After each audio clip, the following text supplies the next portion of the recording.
There's other developments unfolding right now, and you just saw it live here on CNN. The Joe Biden campaign rally. CNN's Jessica Dean is in Pittsburgh for us. She's there on the scene for us. So, Jessica, walk us through the former vice president's bottom line message. Well, good evening to you, Wolf. The bottom line message is that he's saying he wants to reward work, not just wealth, here in the United States of America. He made the argument today that this economy is not working for everyone, that it's only working for a certain group of people in the United States, and that he has a plan to build that up, to make more people feel included in that. Some of the ideas that he talked about today: closing tax loopholes, a $15 minimum wage, reversing the Trump tax cuts, also a Medicare public option. Some of the things that he talked about here at this rally in a union hall, saying, "I'm a union guy." Take a listen to what he had to say. I also came here because, quite frankly, folks, if I'm going to be able to beat Donald Trump in 2020, it's going to happen here. It's going to happen here in Western Pennsylvania. With your help, I say this simply and clearly, and I mean this. The country wasn't built by Wall Street bankers, CEOs, and hedge fund managers. It was built by you. It was built by the great American middle class. And we heard the middle class over and over again about the dignity of work, talking about that message as well. And you heard him there talking about it himself. If he says if he's going to beat President Trump, he's going to do it here in Pennsylvania. You can bet that he'll be here over and over again, working to get his message across. Now, also today, for former Vice President Joe Biden, he received an endorsement from the firefighters union. This was a big one for Joe Biden. They talked about it here today, but it also ignited some Twitter back and forth between the president, who tweeted, Wolf, as you mentioned, 4 times at former Vice President Biden today. I want to read you one of those tweets. He said, "The dues-sucking firefighter leadership will always support Democrats, even though the membership wants me. Some things never change." Now, Biden also tweeting back at the president saying, "I'm sick of this president bad-mouthing unions. We need a president who honors them and their work."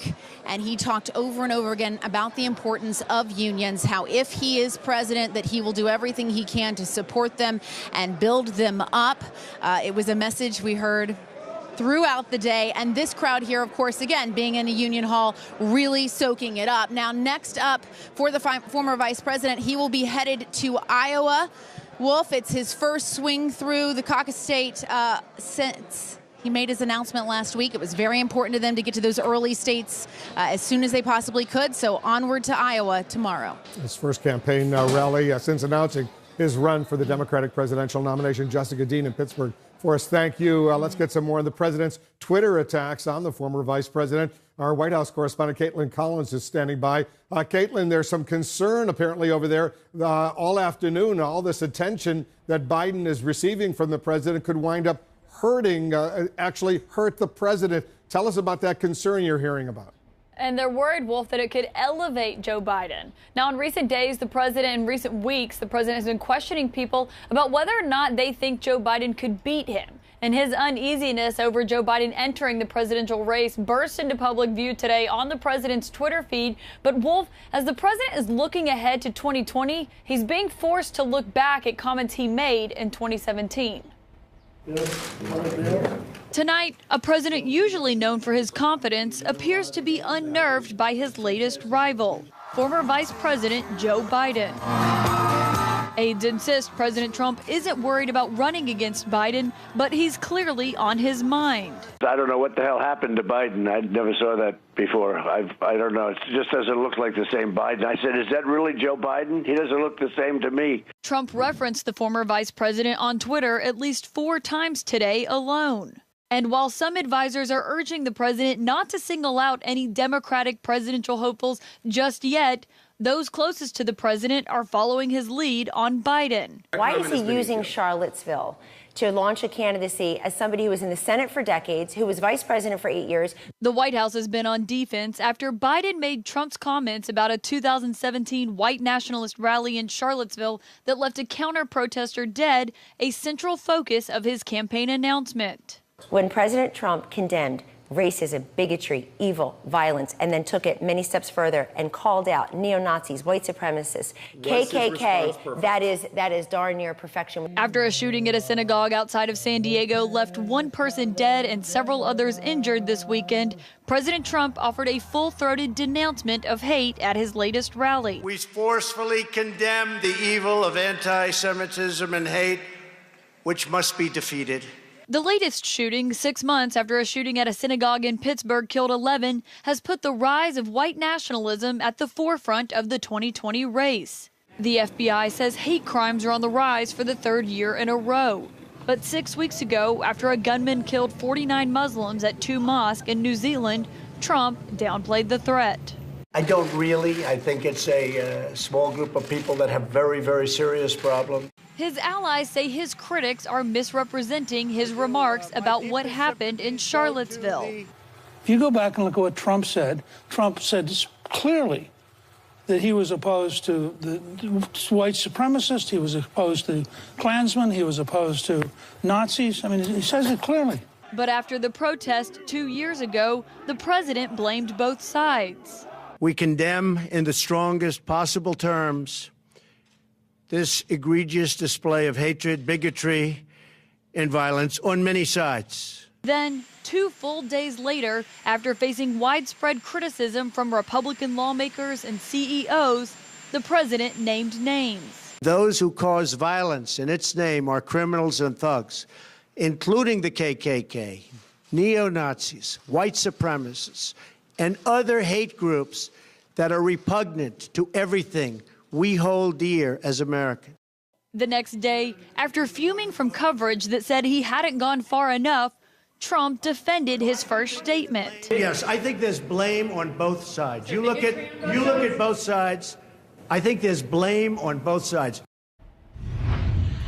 Now, Wolf, during an event here at the White House this afternoon, the president did not answer a question about whether he still doesn't think white nationalism is on the rise. But back to the advice he's getting from advisors about not elevating any of these candidates just yet as they battle it out for the nomination, for the Democratic nomination. Other aides who know the president well say that they fear that as he sees more Democrats getting airtime and sucking up some of the political oxygen, he's going to do whatever he needs to stay in the news. Wolf. All right, Caitlin, thank you. Caitlin Collins at the White House. Let's bring in our experts for some analysis. David Chalian, he spoke for about a half an hour at this initial campaign rally, the former Vice President Joe Biden. What did you think?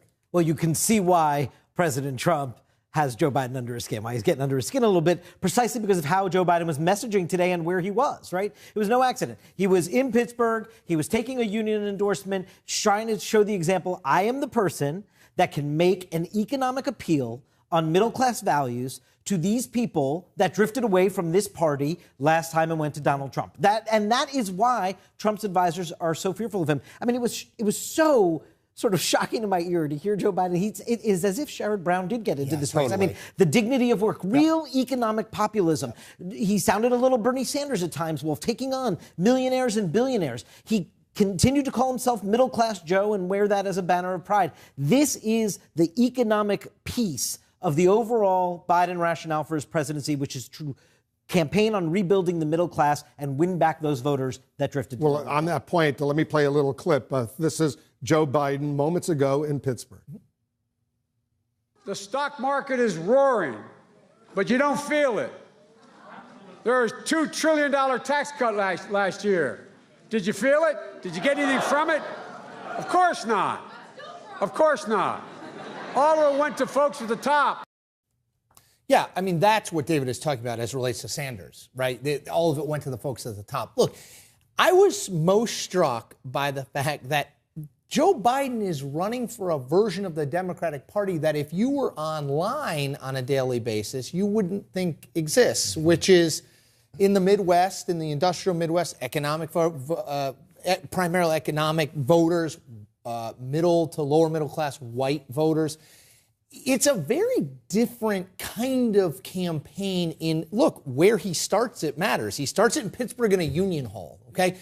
Nobody else has done that And I think there's the Bernie Sanders idea of what the Democratic Party looks like and who it will elect. The Kamala Harris idea of what the Democratic Party looks like and who it will elect. Even the Pete Buttigieg image of what the Democratic Party looks like and who it will elect is very different than Biden. And I think that will be a very clear line. Joe Biden is not running to win a poll on Twitter about your favorite Democrat. I don't really know that he cares a lot much about it. It's an interesting gambit. He's clearly in it in that regard.